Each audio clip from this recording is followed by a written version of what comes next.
Welcome to the pilot episode of Genetics and Eyecare Today podcast miniseries. I'm Dr. Elizabeth Yu, and we have joined with me today is Dr. John Gillis. Hi, Liz. Hi. Dr. John Gillis is an optometrist at the Cornea and Laser Institute in Teaneck, New Jersey, where he is the director of the Specialty Contact Lens Division. He's also an assistant clinical professor at Rutgers, New Jersey Medical School and an adjunct clinical professor at New England, Illinois, and SUNY College of Optometry. And Dr. Yu is an anterior segment surgeon and partner at Virginia Eye Consultants in southeastern Virginia. And she's also a professor of ophthalmology at Eastern Virginia Medical School. So, in this monthly series, we, as well as several other guests, will be guiding listeners through discussions about the evolving world of genetic testing and eye care, and will review how innovations in genetic testing have affected the screening, diagnosis, and care of patients with corneal dystrophies, as well as keratoconus. You will also want to check out the Genetics and Eyecare Today website for articles and other resources that explore these exciting developments. We'll link this site in the show notes. So let's dive right in. Liz, I want to start from kind of a top level view here and then zoom in. Broadly, what do you think the role is of genetics and eye care? John, that's actually a great question. A conversation you and I had a couple of weeks back just brought to light an aha moment for me. We think about patients and genetic testing on a daily basis, whether or not I realized it before. We determine risk factors for certain diseases that we see all the time, including glaucoma as well as macular degeneration.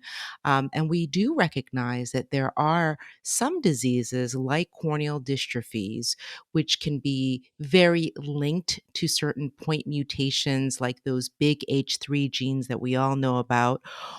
And there are also other more difficult diseases like keratoconus, and they can certainly be linked to genetics.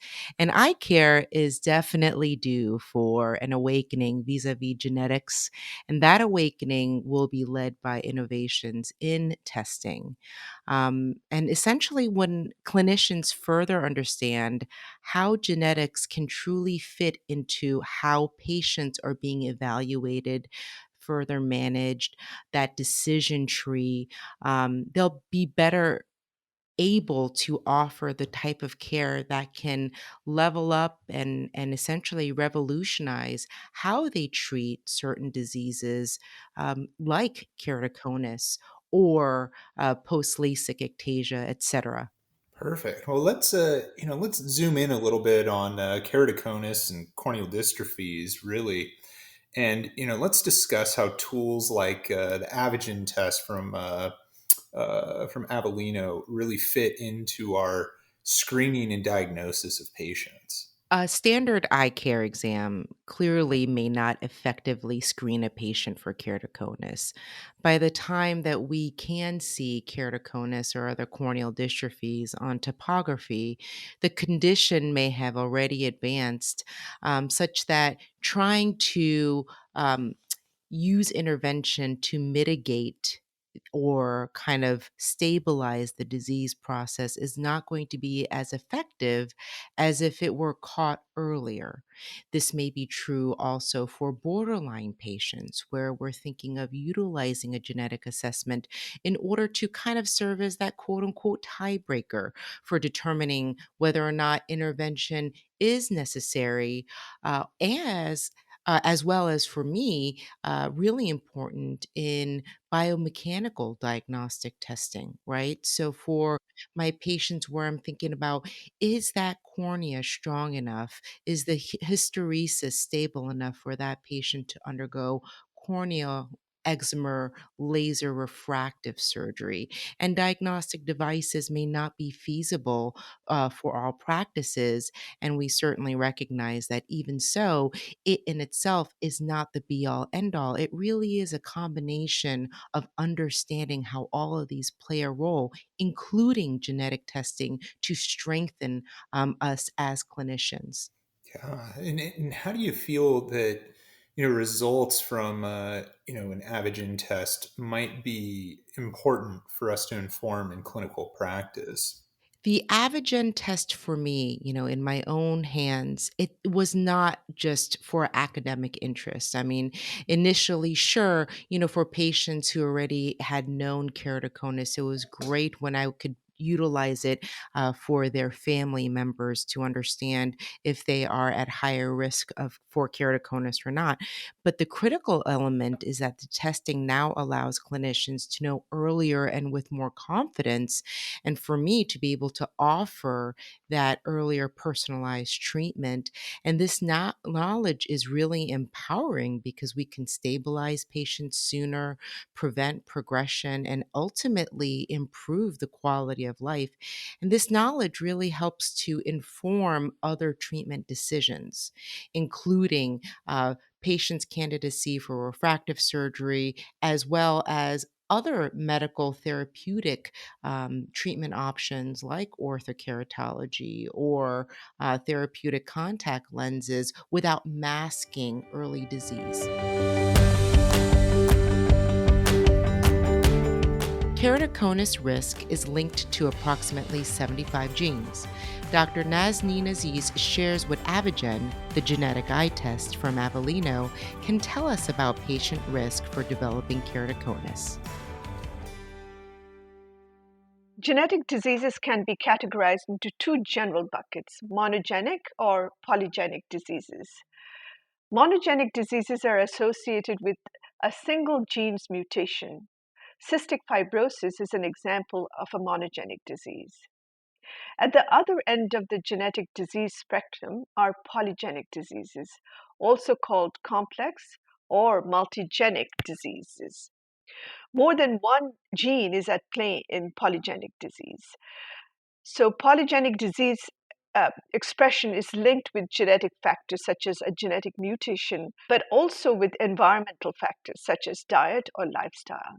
And diabetes and hypertension are two common polygenic diseases that serve as good examples, as their trajectories are clearly influenced by environmental factors, but also linked to genetic risk factors. In eye care, keratoconus is among the most common polygenic disease where patient can benefit from genetic testing.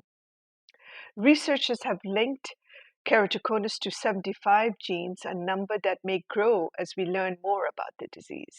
Calculating risk in monogenic diseases is straightforward. You either have the defective gene or you don't. It's a yes or no answer. Risk calculation in polygenic diseases such as keratoconus is far more complex. Each of the 75 genes linked to keratoconus could have any combination of variants that may be associated with developing the disease. As of today, approximately 2,300 variants from these 75 genes have been used in the analysis for a risk score generation for keratoconus. More pathogenic variants will likely be detected as the genomes of more and more patients are evaluated.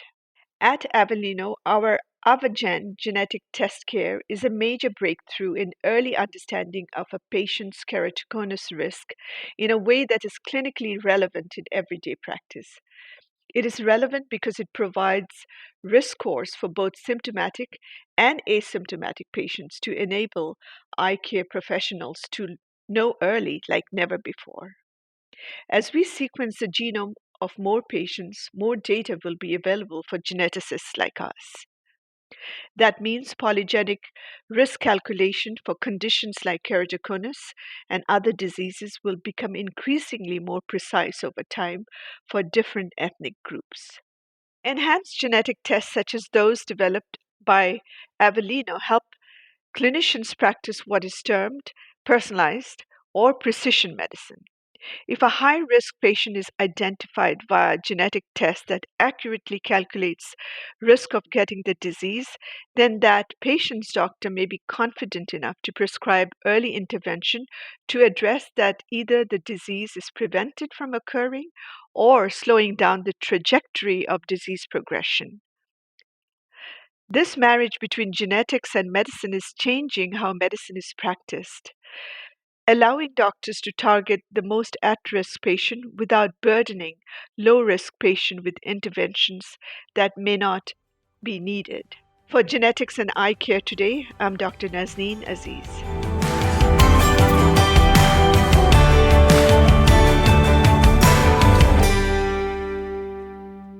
So now let's ask you a few questions, Dr. Gillis. I'd love to hear from you about, your experience with keratoconus and genetic testing and how it would help you with your clinical management of patients. John, you told me about a patient you saw during your first year of practice. Remind me of how he presented again. Yeah, so Liz, this was kind of an interesting patient, interesting story. So in my first year, I was working in a MDOD cornea practice, a little bit of primary care, and actually a very large myopia control center within this. So the patient presented as about a 13-year-old male who was having difficulty in his orthokeratology. Vision was decreasing. He came in at about 20/40. Historically, his vision had been 20/20 plus in both eyes. He had been wearing orthokeratology for about the past 4 or 5 years without any complications. Looking at the original maps, corneas looked pristine. The maps, though, were anterior placidodisc topographies. When we took a look at the maps, his bullseye pattern from the orthokeratology had been, kind of warped, and we made an attempt at trying to correct the fit of the lens without success, and then decided that the best, course of action was to just wash the patient out and let them start over and get new maps. And lo and behold, when we went through the washout period, the cornea goes back to its natural position and the epithelium redistributes, we can see that this individual has keratoconus. Kind of a early set of parameters were found somewhere around 48 to 50 diopters, but enough to definitely say that this individual had keratoconus. So what that was really showing me, and how kind of the Avogen test or the availability of genetics would have helped this case, is if we had done the genetic test at this point, what we would have found is that the individual had the risk factors for keratoconus, and that would have guided me to say that maybe we don't use a method of myopia control that manipulates his anterior cornea, where we would lose the ability to diagnose this early. Rather, we may use a soft multifocal lens or atropine therapy to be able to treat that individual. What did you observe on your clinical examination of that patient? The first thing that we really noticed was that visual acuity was down quite a bit, and when we looked at the topography maps of that individual, we're starting to see that the traditional bullseye pattern of the orthokeratology is quite warped. So when we're looking at that, we're also looking at the condition of the cornea, and there's now some apical SPK that had not been there previously, all indicating that the fit of the lens was no longer correct.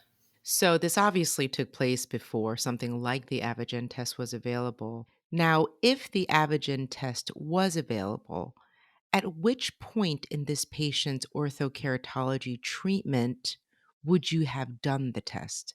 Before or during? So I think the most appropriate application of this would be prior to treatment, to be able to assess risk in this individual.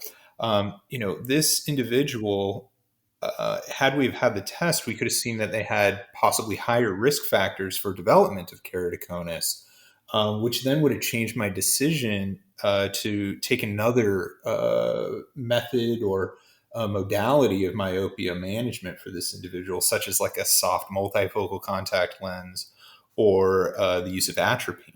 That is just so enlightening right there because I'll say, from the perspective of a cornea specialist, I never even thought about the fact that utilizing something like a rigid type of contact lens, which would flatten and kind of hold a certain shape could, create an issue where time is lost, potentially precious time where we would be able to treat early. And, I'll be honest, I'm not sure how many clinicians are really aware of that. It might be more than I recognize, and it's just me, but that's a fascinating story and really interesting clinical pearls. Yeah, it becomes really interesting in the fact that most people who are using a corneal topographer, they're or rather getting corneal maps even are really only using a placido topographer, which really only maps the anterior surface of the cornea.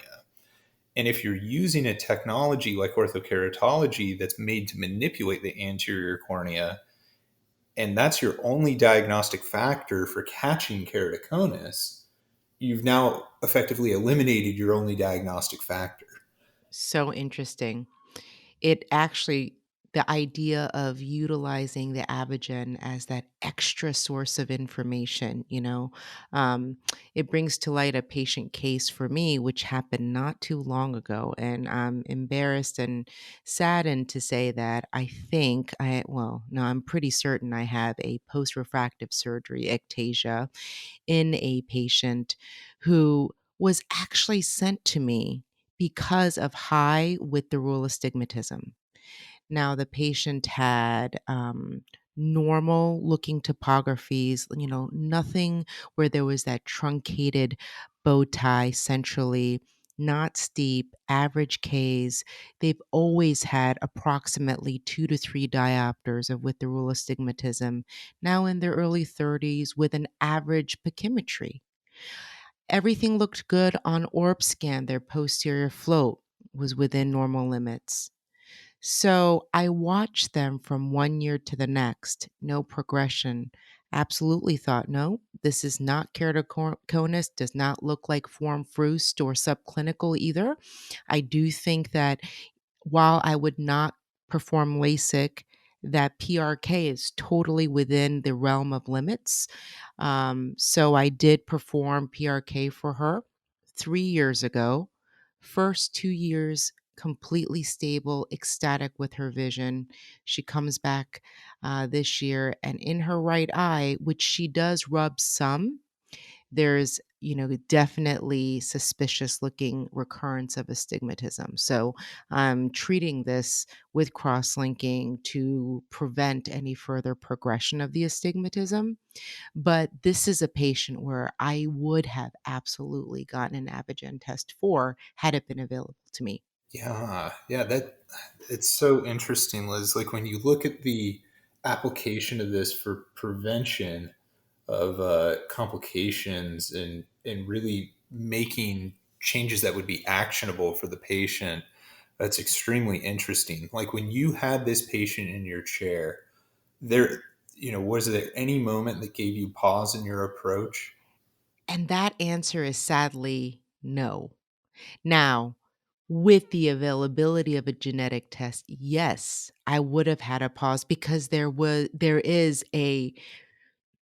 the higher sill, but even the sill looked normal. So if there was any quote unquote yellow light, sure, it's the higher amount of astigmatism. But with everything else, she looked good enough to get PRK. She looked stable enough.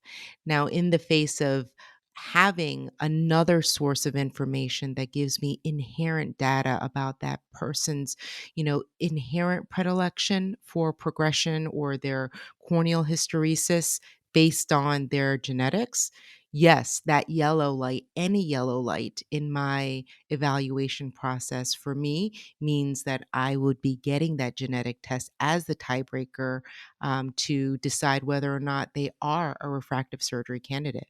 Yeah, it's so interesting how these, in two different disciplines, whether that's from, a surgical perspective or from just a management perspective, it would have changed our clinical choices and our methods of treatment. It's a very, very powerful tool.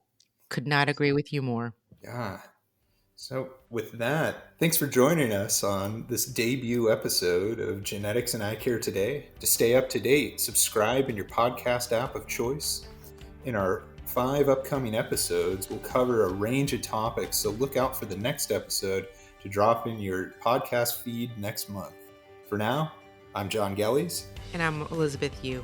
Join us in May and we'll discuss how genetic data can help make LASIK decisions when patients have a suspicious cornea.